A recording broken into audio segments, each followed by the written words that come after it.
Isang mapagpalayang umaga ulit sa mga katoda. Dito ulit si Kukoy Silvestre, ang inyong pambansang katoda.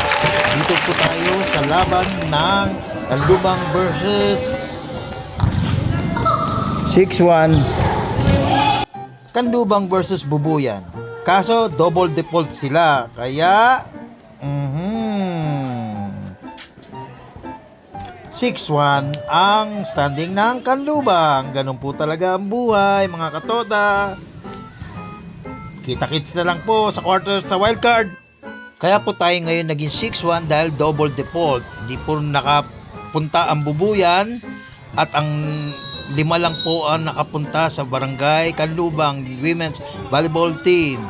Kaya pauwi na po tayo at magla-lunch out po tayo. Nasabit pa kami ni Mami Rexel, kina Tita Carms and Ate Corinne. Yay, kita-kits na lang tayo doon. Ito po ngayon ang tinatahak namin is from Labesa covered court papuntang City, almost City Mall yata yun. Dito sa may malapit sa Hektan.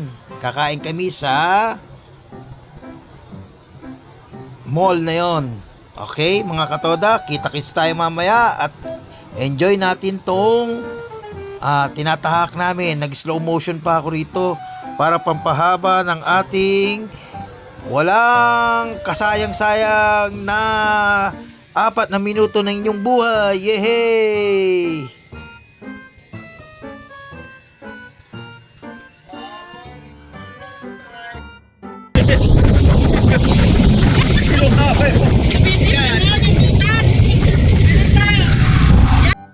Ayan naman po sa likod ay yung sikat at kanyang jowa. Itakis na tayo sa sumol na yun. Kakain kami sa Mang Inasal. Kung alam mo kung ano yung panagiging yung pagkain mamaya, ready na yung yata po. Kaya itakis na lang po doon. At kung may video po namin basta hanggang panoorin nyo hanggang dulo kung mabibidyoan po yun. Ano po?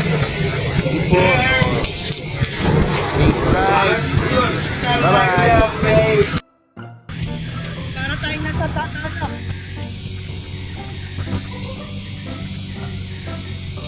Professional lang to, ha.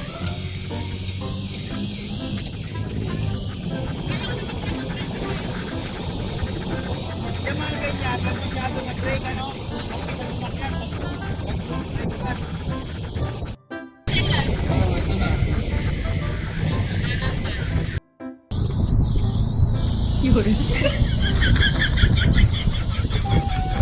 naging finance.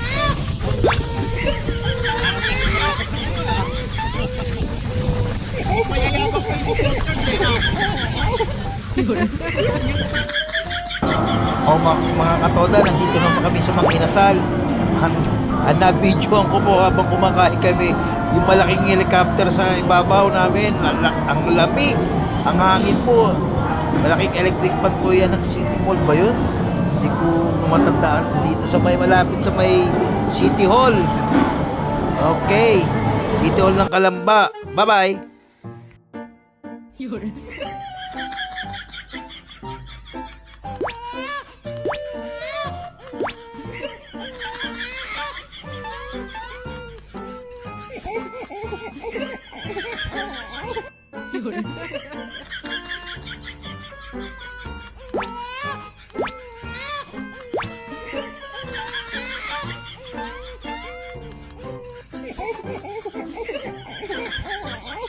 Yun.